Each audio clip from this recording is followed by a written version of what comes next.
Oh, I'm sorry. Just kind of like over here. Okay, so Company of Thieves.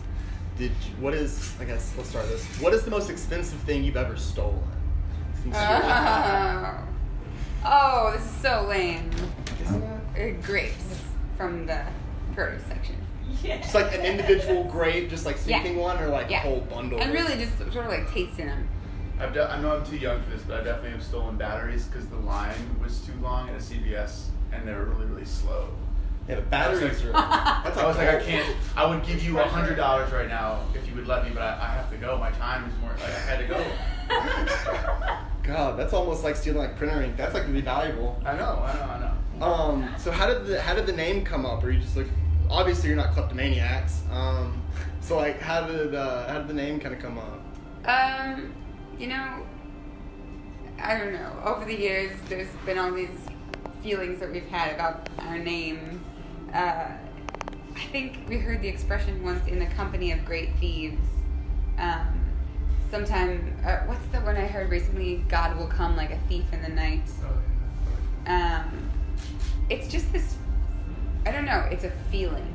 It's a feeling, you know, of kind of being rebellious and doing whatever you need to do to get the work done. And we're very close, so we're thick as thieves, and I don't know, I guess we just never really felt like we fit in, so it was an expression that resonated with us. Yeah. Do you feel like Nothing But Thieves kind of caught your style on that at all? I didn't even know that was a band. Well, really? Yeah, I've toured with them. Really? They're a great band. Yeah. No, I didn't. I think there's been a few like after we named our band, we saw it everywhere. Like there's a Caravan of Thieves. We were like, what the hell? I've heard of the Caravan of Thieves. Yeah. I like their photos. Yeah. I think people probably just, you know, thieves give you a feeling. Yeah. Yeah. Definitely. Let's see. So Also, Keith Richards once said that, like, everything you've ever heard at some point or another will come out in the music that you make. And that there are no original ideas, which is fun. Also very true. Fun way to think about, you know. Yeah. You're So just kind of taken from what you know or what. Yeah. So riffing off the idea of like no original ideas, and to kind of talk about, I guess, your biggest song to date, like Oscar Wilde, and having the chorus, I guess, be kind of like a line. Like how did that all kind of sort of like paraphrase? Yeah. How did that all like, I guess, come about? What was like? I mean, we're just reading Oscar Wilde. Yeah. And I read a ton of Oscar Wilde. Just really inspired that. Yep. A lot of his Really plays and a lot of his works. Yeah. We also named our first album after a quote of his. Ordinary riches can be stolen, real riches cannot, and in your soul are infinitely precious things that cannot be taken from you.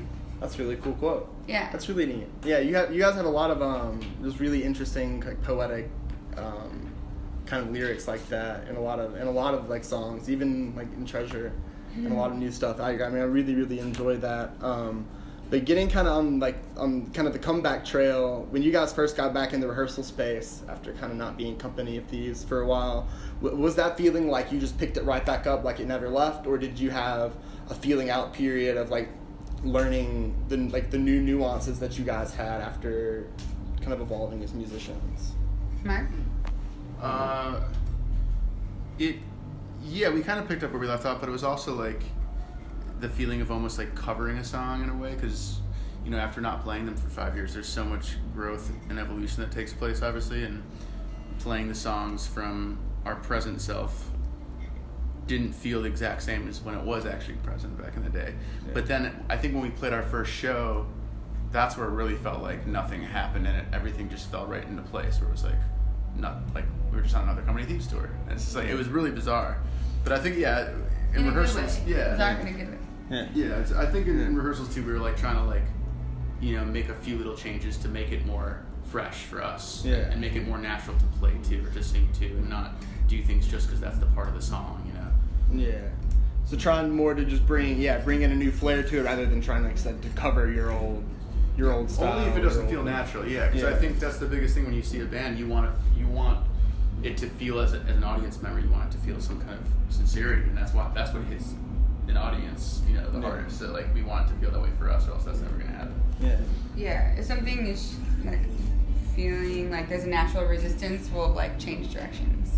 Yeah. So the name of the tour that you're on is the Press Restart Tour. Yeah. Is that a kind of, I mean, was that totally their idea, or is that a kind of a symbolic thing with you guys No, as I mean, well? it just, of course, is in alignment with where we're at, but it was actually a choice from Walk the Moon because they have a song on their new album called Press Restart. Yeah.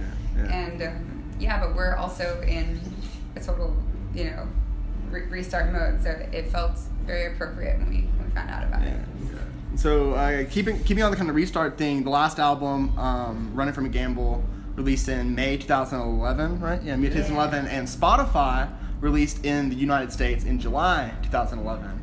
And so there's obviously a lot of talk about people talking about the differences in selling music now versus pre-internet, but what are the differences, if any, that you've noticed between like the pre-streaming era, coming from just before streaming was taking off, you're still in the internet age, but to now where it's all Spotify, all Apple Music, all... Yeah, I mean, people don't really buy physical music as much anymore. Yeah. I mean, do you release singles differently now? Like vinyl. Do things like differently, do you feel?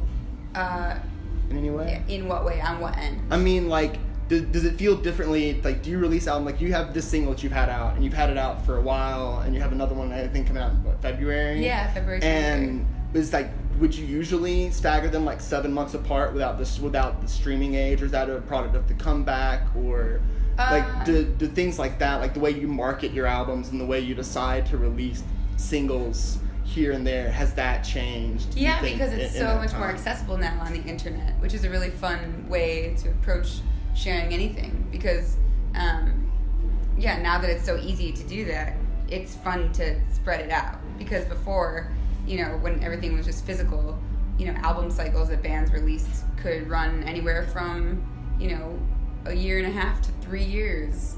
And now people are able to just sort of like get content right away, and so you want to keep the content coming over time, or like, do you know what I'm saying? Like keep a consistent stream of content. Yeah, of course. That way you can sort of be in touch, and I think that's the beauty of the internet, is that we're so hyper connected and so fast.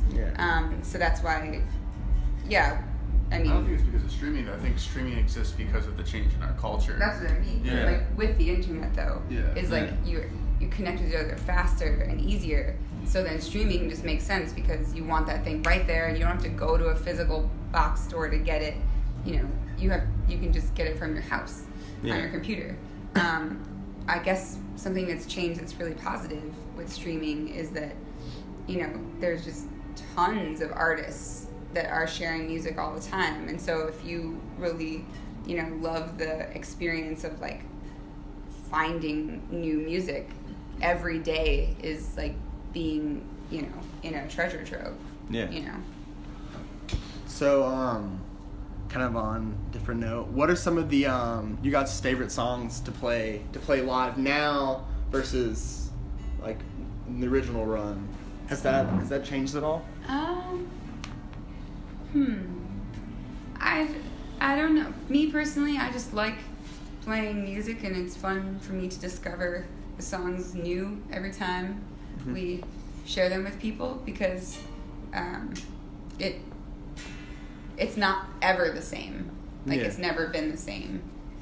So it's always been different every show, even back then. Yeah. If that makes sense. Yeah, exactly. Each show is its own. Yeah.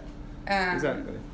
It's sort of like somebody asks you your name, and they're like, you know, what's your story? Where'd you grow up? I mean, you could go on autopilot, or you could use each time as an opportunity to, like, in present time, sort of like access your life and who you share, are right now. Yeah, you share your feelings and like the wisdom that you've gained from being yourself, and it's kind of like that. Yeah. So all of them, I guess. I don't know. Do you have a favorite? Is there a fun one to rip on the top? I mean, they're different night to night. Yeah. But I mean, I guess like consistently, like, I would probably start naming most of them. Really, I mean, they're all fun to play in completely different ways. Yeah. Nothing's in the Flowers is always fun. Any new songs we've been testing out have been really fun. Yeah. We've been doing a surprise cover every night. That's fun. Yeah. Can we get a? Well, this won't release till after the show, but No way, can we get a because we want you to be surprised too. How many other new songs do you have that you're testing out other than Treasure? We started with 3, and then we swapped one of them out just because it was a lower energy tune that we think is more appropriate probably when we come back and headline.